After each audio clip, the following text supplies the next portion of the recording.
ছোট্ট এই দোয়াটি পড়ে ঘুমিয়ে যান, সকালে উঠে ফলাফল দেখুন। দোয়াটি একদম ছোট্ট, আমি যদি বলি আপনাদেরকে, বলে হুজুর কমন দোয়া, আমরা তো সবাই পারি। এই জন্য ছোট্ট এই দোয়াটি পড়ে আজ রাতে ঘুমিয়ে যাবেন, সকালে উঠে ফলাফল দেখবেন ইনশাআল্লাহুল আজিজ।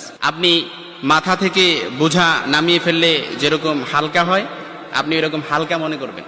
আপনি মনে করবেন আপনার সমস্ত গুনাহ মাফ হয়ে গেছে, এরকম একটা হালকা অনুভূতি আপনার ভেতরে কাজ করবে।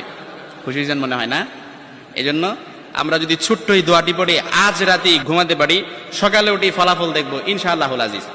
আমি যদি আপনাদেরকে হাদিসের টেক্সট শোনাই, হযরত যায়েদ রাদিয়াল্লাহু তাআলা আনহু থেকে বর্ণিত, রাসূল সাল্লাল্লাহু আলাইহি সাল্লাম বলেন, হাদিসের স্পষ্ট ন্যারেশন হচ্ছে, যে ব্যক্তি রাত্রিবেলা 3 বার এই দোয়াটি পড়ে ঘুমিয়ে যাবে, সকালে উঠে আল্লাহ তাআলা তার সমস্ত গুনাহ মাফ করে দিবে।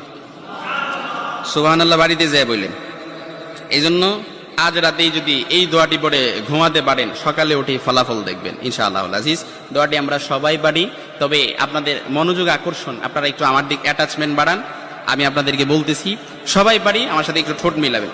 আস্তাগফিরুল্লাহাল্লাযী লা ইলাহা ইল্লা হুয়াল হাইয়ুল কাইয়্যুম ওয়া আতুবু ইলাইহি লা হাওলা ওয়ালা কুওয়াতা ইল্লা বিল্লাহিল আলিয়্যিল আযীম।